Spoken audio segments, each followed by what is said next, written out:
Hello students, let me continue my discussion related with the chapter Silk Road, chapter number 8 from Hornbill. I already started the explanation from the text, and in many of my tutorial audios I had uploaded previously where I discussed the text, lines from the text. I explained it. Here also in this tutorial audio I will discuss the remaining part of this chapter. So you all remembered that I already told you that now the author is all alone. That is Nick Middleton. He is all alone now because Norbu haven't arrived yet. Norbu is a principal character, another important character. He haven't arrived yet, and the other two characters, they had already left him. Okay, the other two characters related with Daniel and Shitan, they left him. Now the author is alone, and it is off-season time. This is not the right season, and so the place looks very deserted.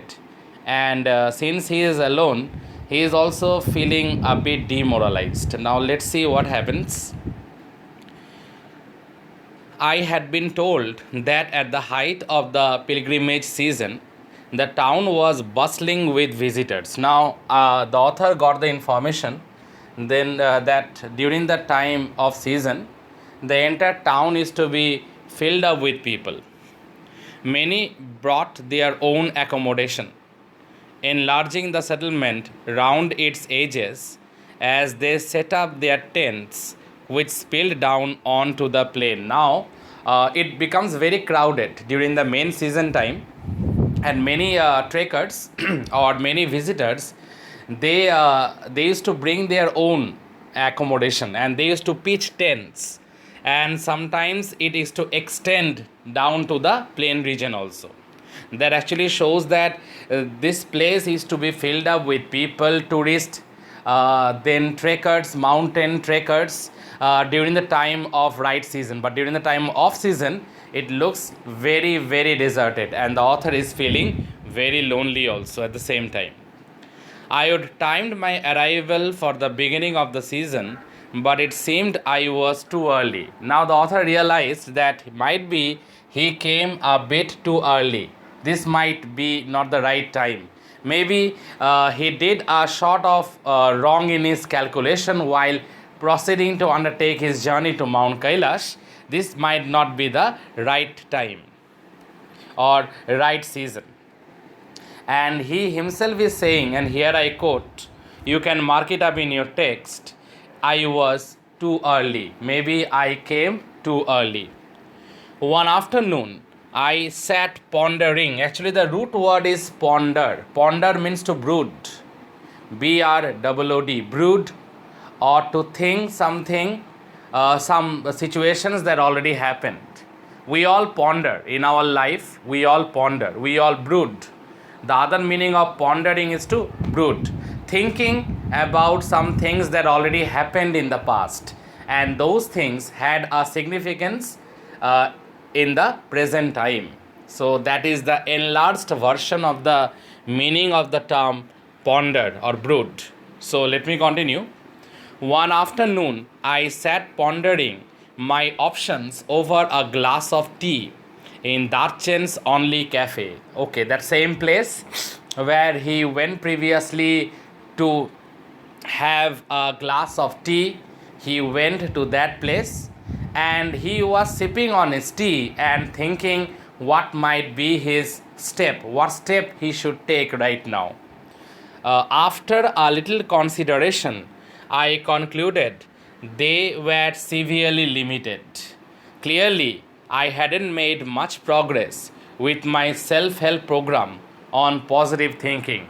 Now the author himself, he is confessing that I went on pondering over a cup of warm tea or a glass of warm tea, and I found out that there are little options, or rather to say less options with me. And he read a lot of self-help books, or rather to say he engaged himself in many self-help programs and that is related with positive thinking, but ultimately it seems that it is of no use, because ultimately what was his condition before, even after all those grueling tasks of employing oneself in self-help books that is related with positive thinking, he is exactly in the same position. That means no improvement as such. He is still very much alone, lonely, and he is feeling bored. He is feeling demotivated from inside. So let me continue with my next paragraph. In my defense, it hadn't been easy with all my sleeping difficulties, but however I looked at it, I could only wait. Now, probably now he can sleep. He is not facing that sort of sleeping difficulties, but some sort of sleeping difficulties are still with him because it's higher altitude. So sleeping difficulties might be there, but still not to that extent. I could only wait. Very important line. And this line and the previous paragraph, last line, I was too early. And see this line, I could only wait. What a nice connection between these two lines. Because the author himself confessed that he came too early. This is not the ripe season time. RIPE. This is not the right or ripe season time. So there is nothing else to be done right now. He had to wait. The pilgrimage trail was well trodden, but I didn't fancy doing it alone. Now, the author knew at the back of his mind that he had to undertake the journey now alone. Shita and Daniel, they had already left him as per the norms were concerned, related with that tourism affair and all those. Now he is alone. Now he had to travel the remaining part of the journey. He had to trek, or he had to traverse. Traverse is actually another synonym for travel. Traverse, Traverse. Traverse and travel both are synonymous. Okay, synonymous, similar. Their meanings are similar. Now, what I am trying to say and what is written here is that now the remaining part of the journey the author had to travel alone. But the important thing is that he wants someone to accompany him.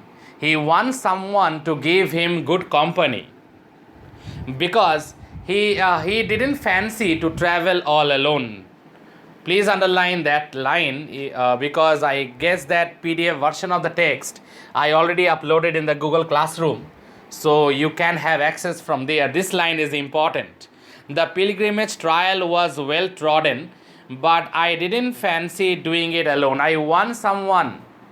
I don't feel like traveling all alone. I really and I badly want someone to accompany me. The Koda was seasonal because parts of the route were liable to blockage by snow.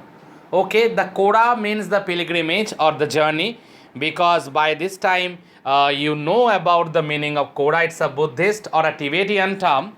Now it's a very difficult journey. Journeying towards Mount Kailash or reaching the topmost summit of Mount Kailash itself a perilous and a very, very difficult journey.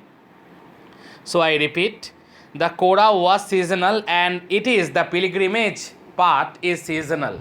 Because if someone comes during the off season, one has to be lonely, as been felt by the author right now.